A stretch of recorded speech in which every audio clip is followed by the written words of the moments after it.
Episode 303 na tayo nang abot kami na pangarap, araw ng Lunes, August 28, 2023. Pinuntahan nga nito ni Michael itong si Lynette at nakarating na nga siya ng mall at napag-alaman pa rin niya na marami pa rin tao doon sa loob.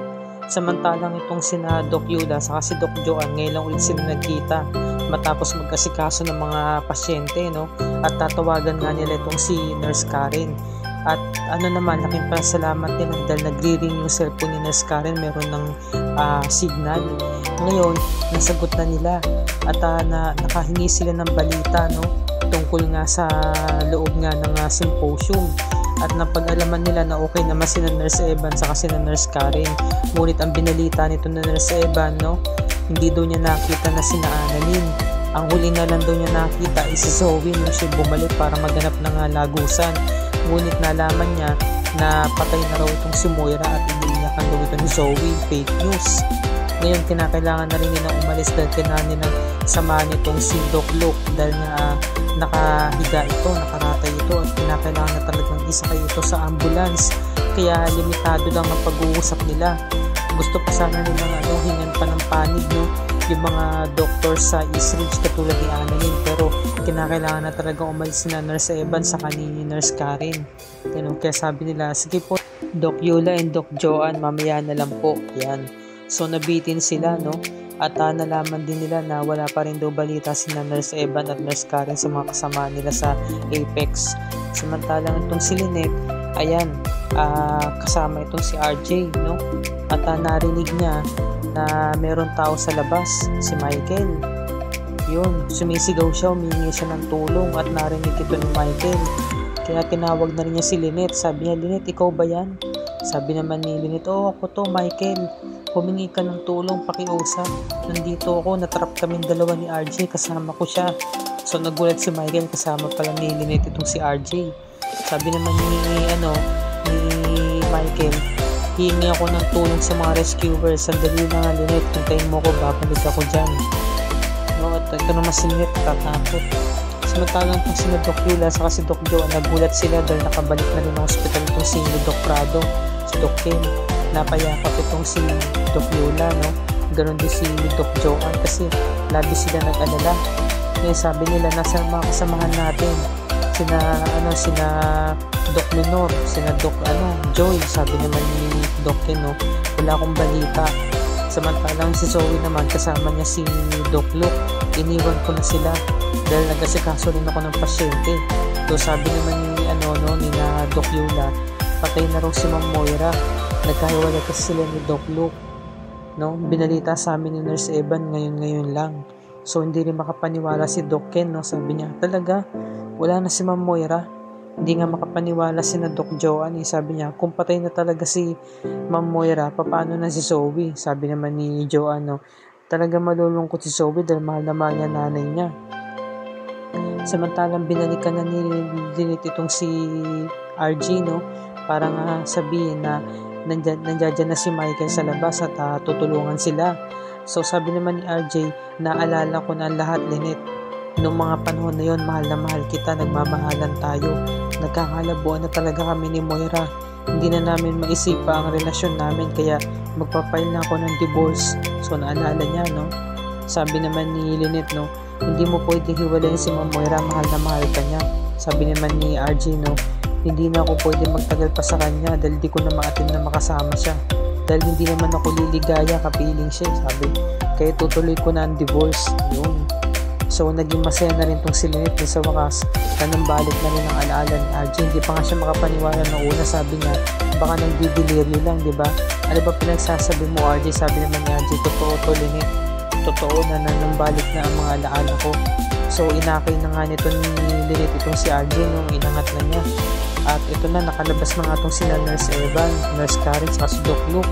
Nagulat itong sina Giselle. Sabi niya, nasan si Annalyn, pati si Zoe? Sabi nila, hindi pa rin po namin nakikita, wala po kaming balita. Sige po, kinakailangan na po namin umalis, dadalhin na po namin sa hospital si Doc Luke. So limitado yung pag-uusap nila at narinig din ito ni Doc Carlos. Kaya nag-aalala pa rin sila. Samantalang itong si Doc Ken, hindi talaga siya makapaniwala na wala na si Ma'am Moira. Talagang nalulungkot din sila sa mga nangyari at nabigla sila sa mga narinig nilang balita, no? Hindi sila makapaniwala. Naawa rin sila kay Zoe kasi nga si Zoe kahit pa paano mabait din naman yun. At samantalang itong si Zoe nakalabas na rin at napayakap na siya sa tita Giselle niya. Iyak na iyak ang si tita Giselle. Nagpapasalamat dahil ligtas nga itong si Zoe. Sabi niya si Annalyn, sabi naman ni Zoe, no, nagkahiwalay na po kami, basta susunod na po yun, kasama lang po yung mga bata. Ngayon niyakap na rin niya si Doc Carlos kasi nga ama niya to, ito rin yung tatay ito eh. Ngayon napapailang si Harry, nagugulat siya ba't niyakap siya ng kanyang ama, diba? Ganoon din sila siyang Susan sa si Giselle. Talagang awkward talaga, talagang tawan-tawa ako dito kanina, gulat na gulat ako. Ayan eh, takang-taka sila, bakit ganun kumakayakap si Carlos kay Zoe? Ba't ganito na sila kakulos sa isa? So kinakailangan na rin umalis si Zoe kasi dadalhin niya mami niya sa ospital, diba? Dahil kagagalingan ng operasyon.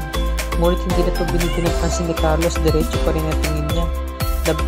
Bali ng atensyon nila kay Carlos nang dumating na si Annalyn saka si Doc Lindon, lumabas na sila.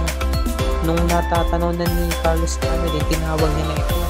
Samantalang ito si Lynette, akay-akay pa rin si RJ. Ngunit ang sinabi ni RJ, naalala ko na Lynette, ikaw talaga mahal ko. So sabi pa rin ni Lynette, no, pwede ba RJ huwag mo muna sabihin yan?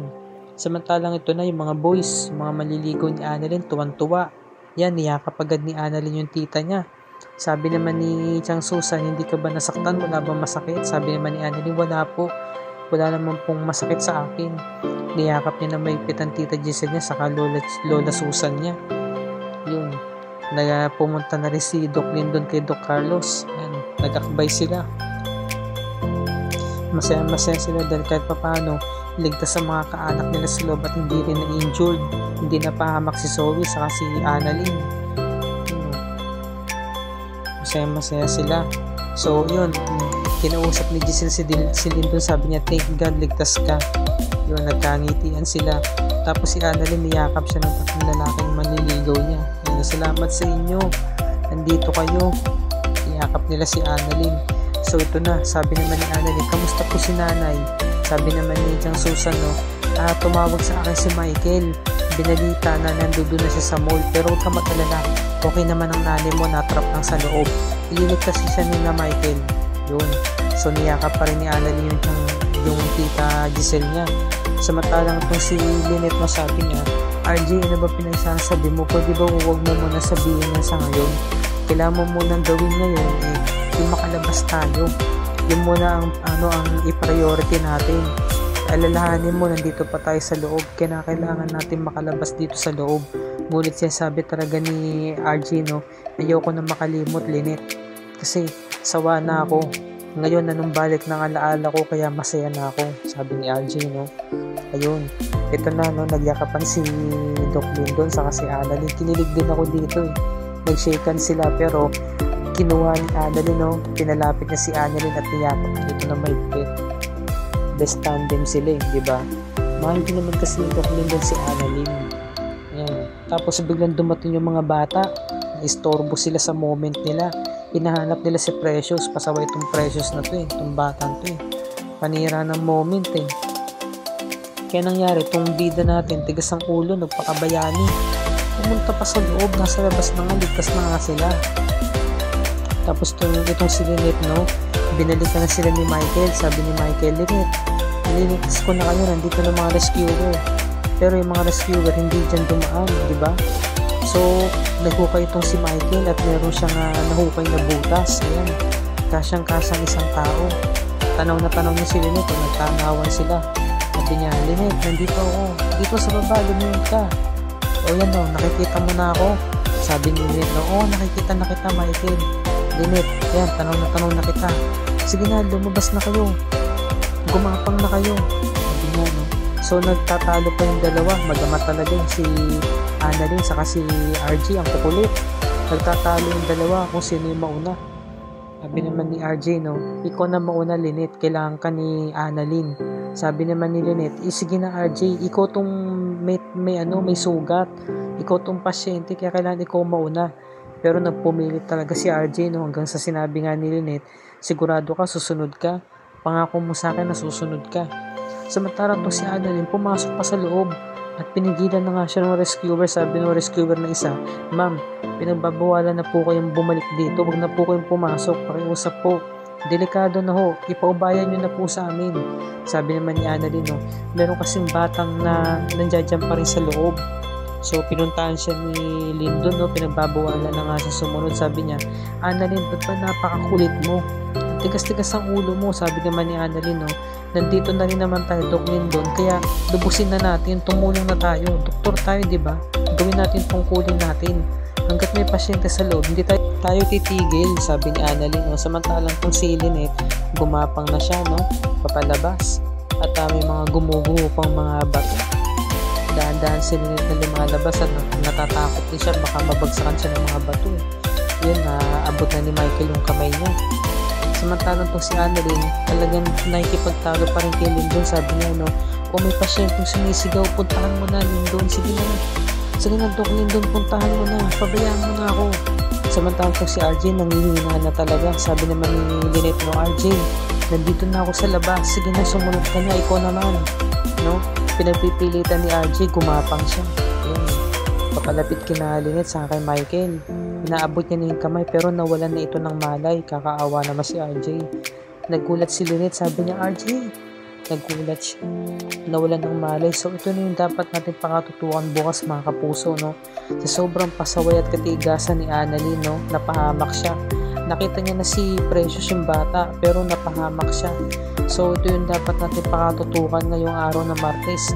At itong si Doc Lyndon, napakita sa kanya si Emily, no? At gusto niya nang sumama dito, gusto niya na rin mamatay. So malalaman natin ngayong araw ng Martes kung maisasalba ba ang buhay ng ating mga bida. Yan ang sabay-sabay natin pakatutukan, mga kapuso. At kung bago ka pa lamang sa aking channel, please like this video at i-share mo na rin sa iyong social media platforms. I-hit mo na rin ang subscribe button with notification bell icon para lagi ka updated sa mga episodes ng abot kami ng pangarap and other GMA shows tulad nito. Maraming salamat sa inyong panonood, mga kapuso, and God bless us all.